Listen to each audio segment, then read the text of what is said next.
spłaću. Moram nešto popiti. Dobro, što imam kod sebe kafu i slamku? Sad će me kafa razbuditi. O da, prelepo. Imala sam čašu sa kapućinom, ali nisam mogla nigdje da je sakrijem. Uopšte nigdje nije stajala. I onda sam smislila nešto. Izvadila sam odavde sve olovke. Stavila kafu. A onda sam vratila sve olovke na mesto. I spalo je baš neprimetno.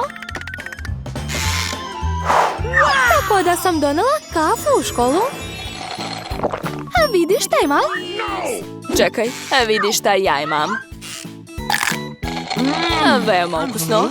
Šta je to? Vidi, ovdje crna kola.